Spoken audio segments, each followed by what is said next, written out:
nightcap. Well, joining us this morning is the voice of the Bengals, Jerry Miller. We're going to look back on the football season. We're going to look ahead into the basketball season. Thank you very much for joining us this morning. So first off, what's kind of your grade on Bengal football looking back? Well, you know, I compare everything to last year, and that makes us look a lot better this year.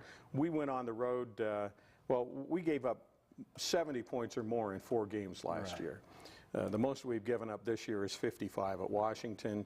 We played at Cal Davis this year, should have won that game. We came home and beat Northern Colorado. We lost a heartbreaker to North Dakota. And we go on the road and lose another game we should have won at Southern Utah. And there's just so many games like the one we just played, Portland State. That last year, they put 70 on us, 77 on us last year, and we only scored 10. And last week we lose by a touchdown. Yeah, there's just so much that most improvement. obvious stat has really. Oh yeah, yeah. The defense is really solidified. And the offense is just plain fun to watch. All right. And you've actually brought one of the flags that you see flying around Pocatello all over the place, Pocatello Chubbuck. You're actually kind of, I guess, the ringleader of these flags. Tell us a little bit about these flags, what you got going on with these. These flags were an idea that I had a couple of years ago when I was president of the Gate City Rotary here in Pocatello. Our club puts up American flags on holidays for businesses, and of course Boy Scout troops do the same thing for the holidays at residences. I got an idea, why don't we put up flags supporting Idaho State on home football game days?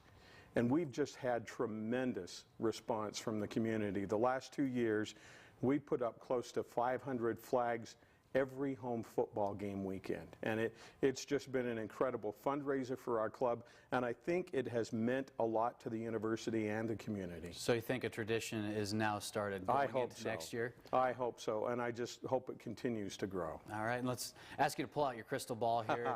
Men's basketball, they've already played a few games. What are you seeing right now? What do you see heading into the rest of 2013-2014? This season's team is going to be so different than what we've seen the last couple of years, when we've always played more of a controlled half-court offense. Just take a seatbelt with you, fasten it to your chair when you go to a game, because this team is going to run and they're going to gun. More up-tempo? Absolutely. Okay. It almost took me off guard the way they played their first 2 home games. So with that, with calling those kind of games, going from a slower style offense to more this quick, fast pace, does it change how you actually call a game? Well, you don't have time to think. You just totally talk about what you see on the court as quickly as it happens, if you can.